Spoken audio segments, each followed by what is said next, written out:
আসসালামু আলাইকুম ওরহমতুল্লাহি ওবরাকাত। বন্ধুরা সবাই কেমন আছেন? আলহামদুলিল্লাহ, আপনাদের দোয়ায় আল্লাহ তাআলা অনেক ভালো রেখেছেন। আপনারাও ভালো থাকেন, এই দোয়া সবসময় সবার জন্যই করি। তো আজকে একটু ঘুরতে বেরিয়েছিলাম, আর ঘোরাফেরার প্রতি আমার নেশা সেই ছোটোবেলা থেকেই।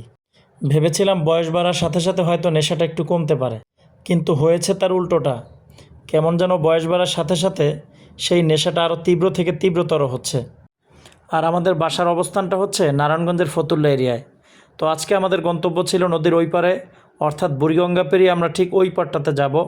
যদিও কর্মব্যস্ততার কারণে লং ট্যুরগুলো দেওয়া হয় না, তবে নারায়ণগঞ্জ এবং মুন্সিগঞ্জের অলিগলিগুলো কোথাও ঘুরতে বাদ রাখিনি আমরা। ঘোরাফেরার ক্ষেত্রে সফরসঙ্গী হিসাবে আমার সাথে থাকেন বন্ধুবর জহির। আর বন্ধু জহিরের কথা একটু না বললেই হয় না। ঘোরাফেরার ক্ষেত্রে সে কিন্তু আমার চাইতেও এক ধাপ এগিয়ে। আর আমাদের চলাচলের মাধ্যমটা হচ্ছে বাইক, কারণ বন্ধু জহির কিন্তু পুরাতন বাইকের কেনা বেচা করে, যার জন্য কদিন পরপরই নিত্য নতুন বাইক তার হাতে আসে। আর বাইকের যদি কোনো খুঁটিনাটি সমস্যা থাকে, সেটা মেরামত করার জন্য জহিরের বিশ্বস্ত গ্যারেজ মিস্ত্রি শাহ আলম ভাইয়ের নিকট যেতে হয়। আর তার অবস্থানটাই হচ্ছে নদীর ওই পারে। তো সেই সুবাদে আজকে যাওয়া, কারণ একটা বাইক তার হাতে এসেছে, বাইকটা মারাত্মক সমস্যা দিচ্ছে। আমাদের যাত্রাপথেই বাইকটা কয়েক জায়গায় কয়েকবার স্টপ হয়ে গিয়েছিল। সে এক অন্যরকম অভিজ্ঞতা। কখনো কখনো বাইক বন্ধ হয়ে গেলে আমাকে আবার ধাক্কা দিয়ে বাইকটাকে স্টার্ট নেওয়াতে সহযোগিতা করতে হয়। আর এভাবেই আস্তে আস্তে করে আমরা পুরো রাস্তাটা পাড়ি দিয়েছিলাম। তো বন্ধুরা, দেখতে থাকেন আমাদের যাতায়াত পথ। আশা করছি আপনাদের কাছেও খুব ভালো লাগবে। আর একটা বিষয় বলতে ভুলে গিয়েছিলাম, আমাদের বাসা থেকে যাতায়াতের একটা পাকা রাস্তা ছিল, আর রাস্তাটার পাশে ড্রেনেজ ব্যবস্থা না থাকার কারণে অল্প বৃষ্টি হলেই অনেক পানি জমাট বেঁধে যায়।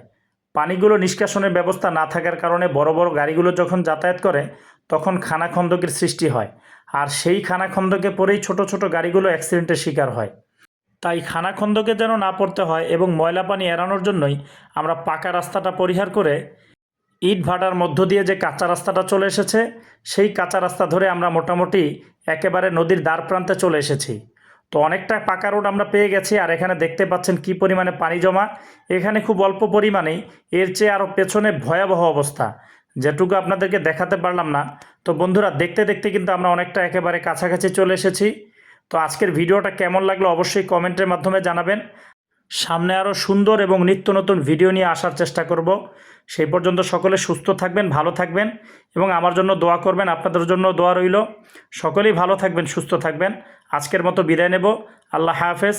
ভুলবো না, ভুলিনি কো ভুলিনি তোমায়, ভুলিনি তোমায় নবী, ভুলিনি তোমায়, ভুলিনি তোমায় নবী, ভুলিনি তোমায়।